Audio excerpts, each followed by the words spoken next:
Hello and welcome. My name is Glad. This video is going to be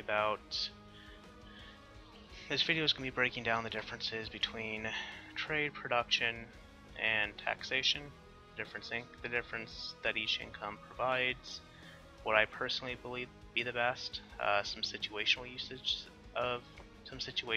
on which will be the best in my opinion, and really just trying to provide a better understanding of the economic system to people so that we get better at the game and hopefully be able to understand more on it. This is not going to be very nitty-gritty and in-depth. Trade is going to be very glossed over on this. I did make an hour-long trade video if you want to see more in-depth with trade.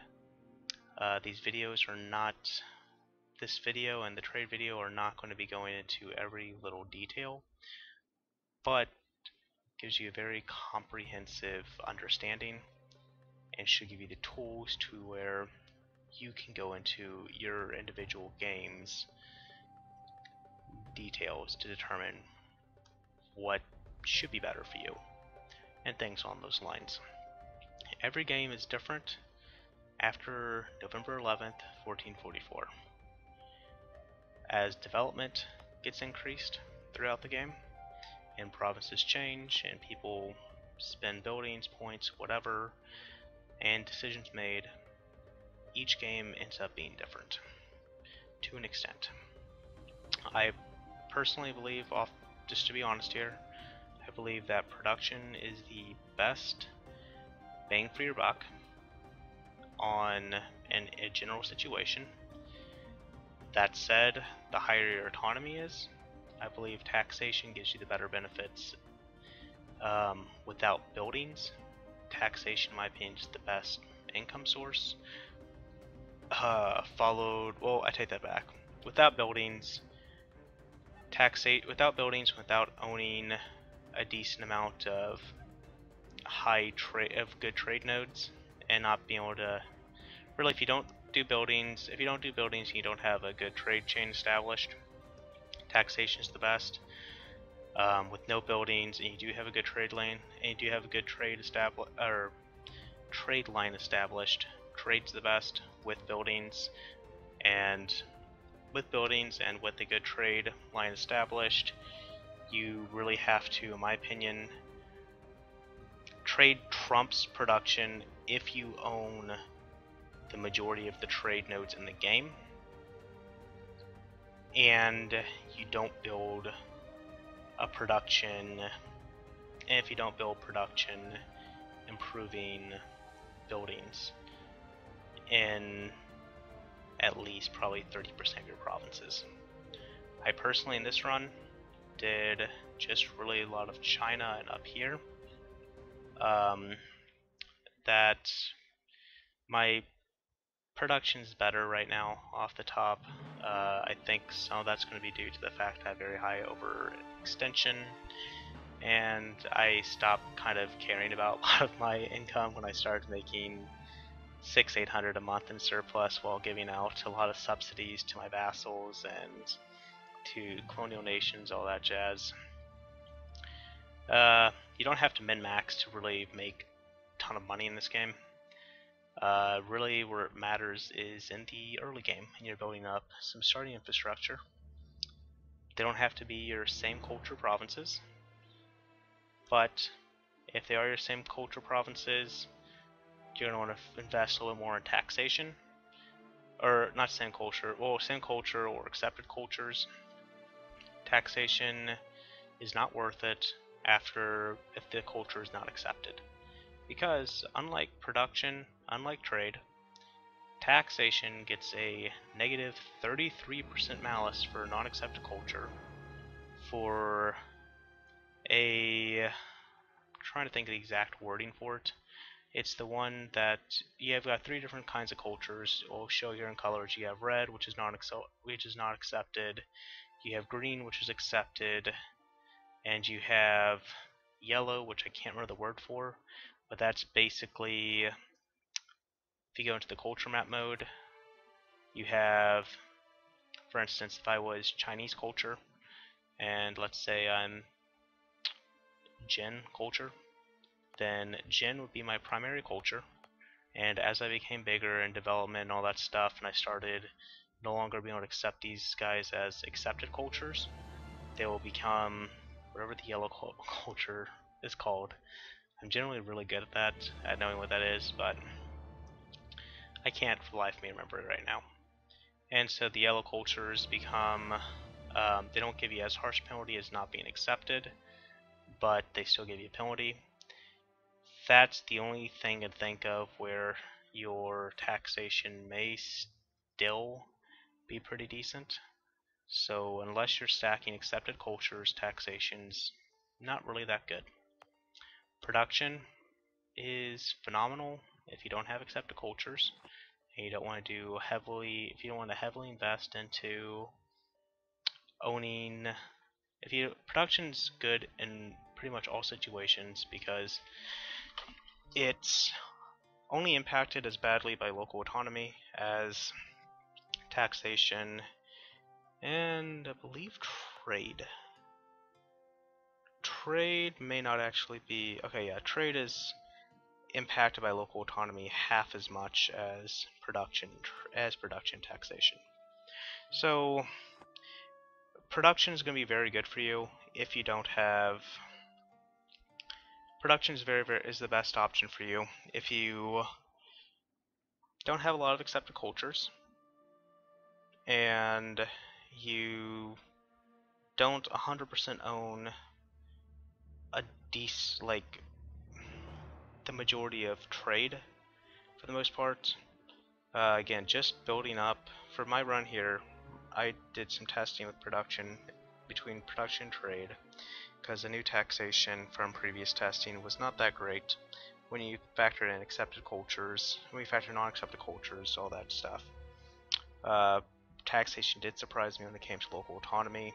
If you have a temple, or a courthouse a temple or a cathedral in a high local autonomy province, I believe you get more bang for your buck out of taxation in that situation than you do from production.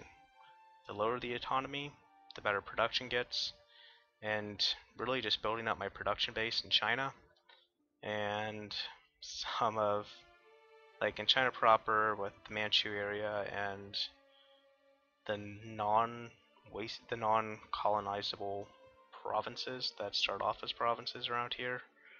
Up to about here-ish is where I built a lot of my production. So it did influence a decent amount of trade, but I didn't have trade surpass production with the Genoa trade node until very near the end of the game. If I kept my production buildings up, trade would never surpass production. Just because production is, in my opinion, the best way you can make money in this game. And that's mainly due to the factories. They give you local goods produced modifier, which increases your trade value. So you're going to get increased trade. You're going to get increased trade from a factory, as well as you're going to get a very huge boost to production from a factory. The local goods produced modifier and production will get impacted by your, the local goods produced modifier will get impacted by your production efficiency for the production income, and will not get production efficiency has no impact on trade, but you get higher trade value as well just for building a factory. The workshop production efficiency, you get 100%, which not workshop, the counting house, you get the highest boost to any good, any taxation, trade, or production through the counting house outside of factories, which again do not impact taxation. Taxation gets a 60% local tax modifier, and it's hampered by gaining the missionary strength, unfortunately, because you only get a 20% increase from the temple to the cathedral, and the temple already starts off worse than the workshop. So when you're building up your infrastructure, you're going to want to go, in my opinion, with production. Again, that was not as much as I wanted to go over so you can make these decisions for yourself. And I'm going to go ahead and start doing that now just because I'm not providing you the tools to succeed. I'm straight up telling you what to do, and that's not the goal of this video. So, my opinion aside now, you have, I just wanted to get my biases out there, was the big thing for there. So, taxation. This is how much money you're making from taxing your local populations. There's a lot of events that impact your taxation income. Can't really remember all that much that increase your tax income efficiency. So tax is better at the start of the game, in my opinion, because when you have no modifiers, if you cancel stuff out or whatever, tax will give you the best return if you don't build buildings and if you don't focus on trade stuff. Reasoning for this is that you have a fairly high tax base, even on very poor provinces. So they're to be equal. For instance, we can go to Ulster here. It's not accepted, so I get a minus 33% local tax modifier, which is pretty bad in my opinion. But if you look here, you get each point of development, you get better monthly tax increase than you get from production increase, and that's with no buildings. I mean, there's a shipyard here, but shipyard doesn't count for anything. Hi there, Alex. I'm making right now a video over the production income breakdowns, or not production, the taxation, production, trade income breakdowns, and how to make money in EU4. If you have any questions or comments or anything along those lines, feel free to ask. I wanted to make this video to help people out. So, as I was saying, you have tax, you get a straight up 100% modifier just for being your core and not being a colony. That's pretty good. But you get minuses from being you get minuses if it's non-accepted culture, and you get minuses if any minuses based off the local autonomy. Production also gets that exact same modifier for tax and production for local autonomy. However, if you go down to trade, you'll see that your trade power is the only thing that gets impacted, and that's half as much as tax and production. So you're not able to get as much control over a trade node, but your trade value itself is completely independent of local autonomy. That's a pretty big deal.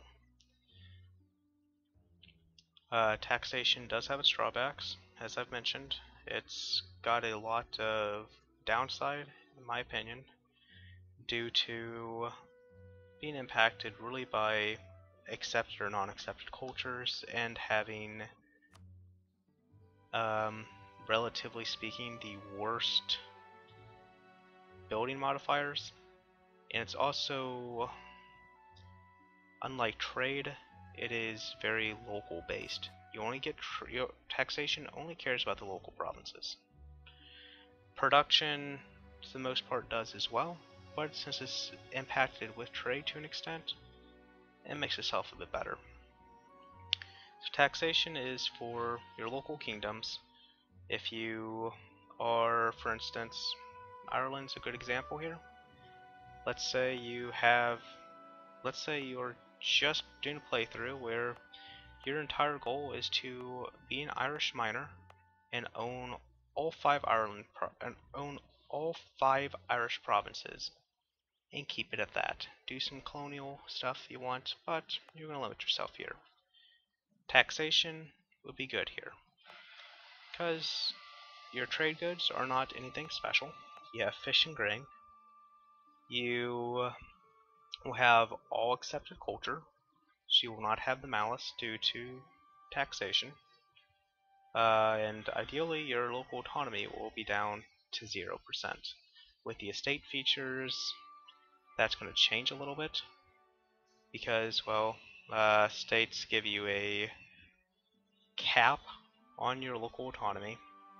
I believe, I have not done a lot of the math with the states, but I believe with estates coming into effect, states are good for non-accepted culture stuff. Because it's when the province becomes accepted culture, that's when the local autonomy floor really hurts. From what I've heard. I have not done the math, so there's my disclaimer. But, so yeah, when you're keeping yourself small, taxation, when you're a small empire, taxation is very, very good. Production, on the other hand, you get increases through, you're not hit as hard. Yes, I've got some more negative modifiers for taxation than I do right now than for production, due to the smugglers dominating and corrupt bureaucracy, giving another 20%, but that's still a, I believe, 42% tax income efficiency if I were to remove that stuff. So I still have a pretty bad malice on there, and they both get the 75% local autonomy. Production gets its increase. You get local production is impacted by production efficiency and local goods produced in the goods produced modifier. So you have every point of development, you get monthly production income increase as well as more local goods produced. That 0.2 is pretty good, and that goes directly into your trade. Goods produced being 1.66, or sorry, my goods produced here being 1.66, but if I were to raise the development up one, then you see it goes to 1.9, my base production from 1.4 to 1.6. The trade that also increases the trade value, as you can see, the local goods. Trade value is up by 0.2 for just throwing that on. If I were to build a factory here, increase my local goods produced by 1, and that's going to increase the trade value itself, goods produced, and their production. I don't have the exact math on how much local goods impact production off the top of my head. I believe I had it at 1.13, but due to some of the changes with multiplicative, I no longer have that off the top of my head. That said, if I were to, a good example here is if we were going into, so here's a workshop. Production gets a 50% modifier due to having a workshop. If I tear this down, this is with tax and base production being the same, can tear down the workshop. I go from 0.18 production, a 4.28 trade value, goods produced 2.14. This should only impact production efficiency, so trade value and goods produced should be unaffected, but production should be affected. As you can see, it goes down 0.05. Trade value and goods produced, completely untouched. If you were to, however, if you were to go into, let's see here. If I were to go into something like here, where I've got a trade company set up, production of 1.43, goods produced at 3.09, and a trade value of 9.28. If I were to destroy this workshop, again, you have, this goes down to 1.04, that's a 0.9 drop, just from the trade company, basically is carrying that. This 0% autonomy, non-accepted culture, same religion. So if I were to destroy the trade company, production goes down by 0.5, goods produced goes down by 1, trade value went down by, I believe, around 4. So your trade got really impacted, your production got basically halved in this. I mean, a little bit more than halved. And this is a fairly good province at 8 production, 19 development. And if you notice, with no modifiers at all, production is still trumping my taxation. That's because not accept culture. My Japanese provinces, I unfortunately did not convert a whole lot of this, but if we were to go into here, you can see not having the right religion and not tolerating it gives you a local goods production modifier of minus 10%, as well as local tax modifier 10%. Religion is the one that really matters when it comes down to your trade, production, and taxation, or your production and trade. Religion has the same effect on all three, roughly the same effect, but the culture only impacts tax, as I mentioned previously. So, for instance, here there are no buildings except for a temple. If I were to remove the temple, the base tax and base production, the exact same, had the wrong religion, but accept a culture. So, no other factors in there.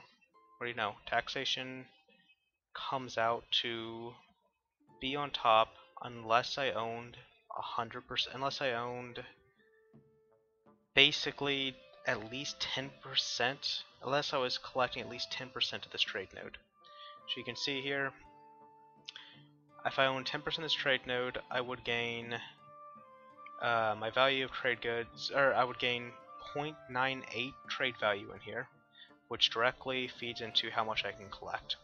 If I were to collect from here at least 10%, I would have, roughly speaking, a higher taxation base, or I would have a higher trade income from this province than I would from taxation, just marginally.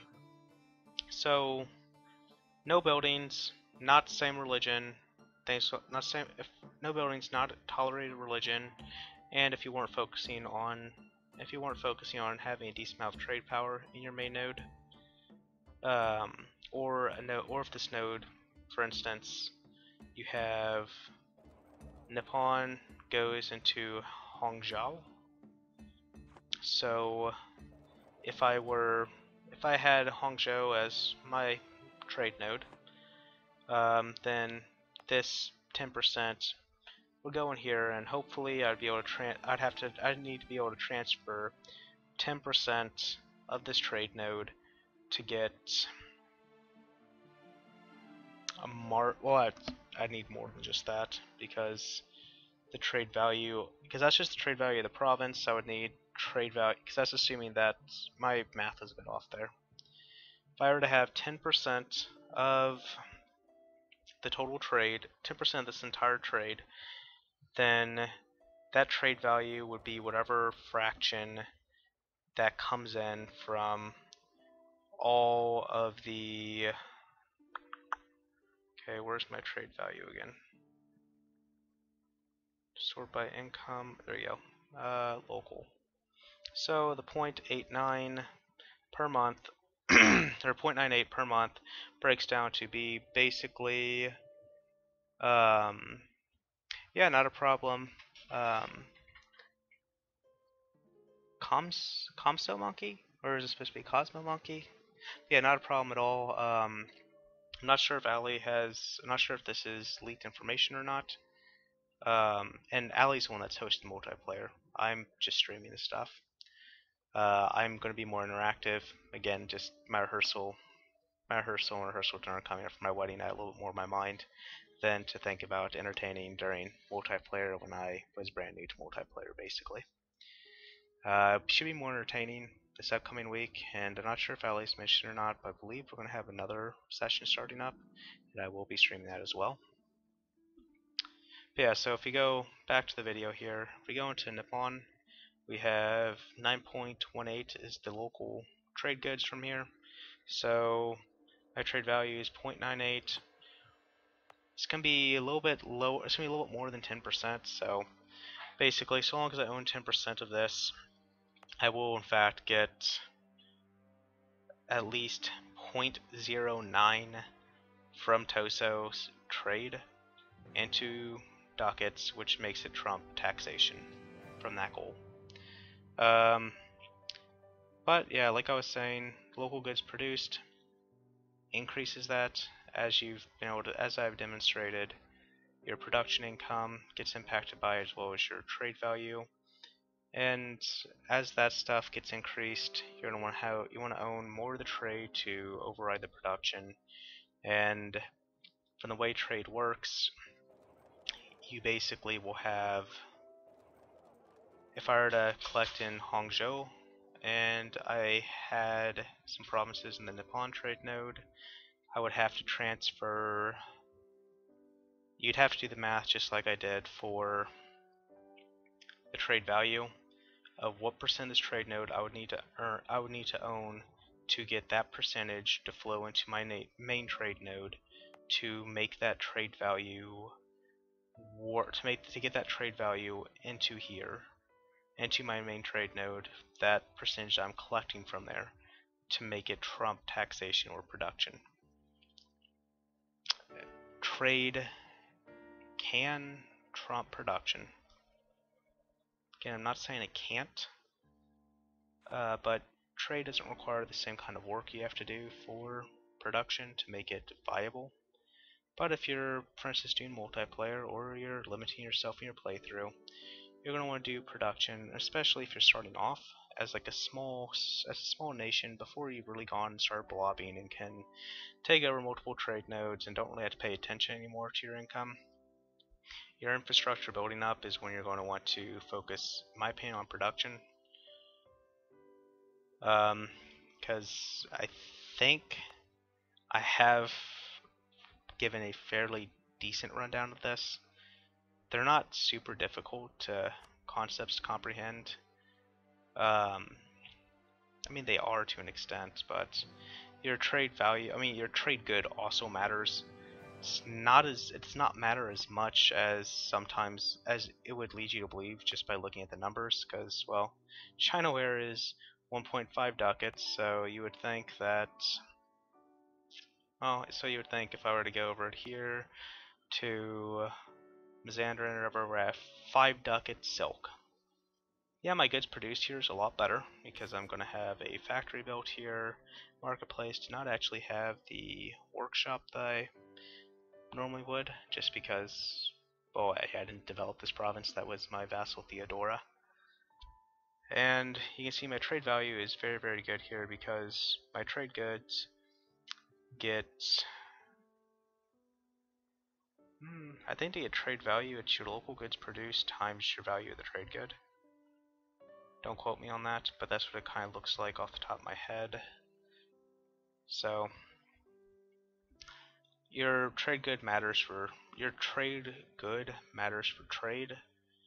matters a bit more. It matters a bit for production, but less so than it matters for trade value. So improving production, it doesn't really matter what trade good it is, so long as you make money from it. So if you like abolish slavery, and for some reason you have slave goods still, they will literally make you nothing. But for the most part, you're going to be, for the most part, your trade good doesn't really matter for production. The trade good matters for trade. Taxation really just matters if you accept the culture or not. And yeah, I think I really touched on everything here. If there's questions, anything that this feels a lot shorter than I was kind of anticipating to be. It's been half an hour, but yeah, I think I covered kind of my objectives for this video. It's not nearly as in-depth or as complicated as I was thinking it was going to be in my head. I'm sure from just doing this, I'm going to have missed some stuff. So if there's questions, feel free to leave a comment, or stop by my stream, leave a comment in the YouTube video, or message me on Twitch, or you can message my YouTube account. Whatever works to get a hold of me. You can also stop on my stream when I'm streaming to ask questions. I'm very good about interacting with my chat, making sure that people understand, and making sure that I get people's questions answered. Yeah, I feel like I'm missing something here, but I think I did touch on everything I wanted to touch on. If you disagree, or if I was confusing, rambling, whatever, feel free to leave a comment, let me know. I have no problem remaking this video. I'm making a part 2 based off feedback I get. I just want to make sure that this helps out people, because that's really what my intent on it was, or my intent on it is. But yeah,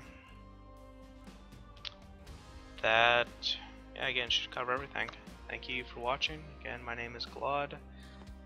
Yeah, feel free to, I make a decent amount of content. I do decent amount of streaming, multiplayers, all that jazz, do let's plays, interactive, come catch me when I'm streaming. If not, do you have YouTube videos? Comments are a good way to get a hold of me, as I'm a broken record at this point. Yeah, feel free to stop by, and it was good. I hope this helps you guys.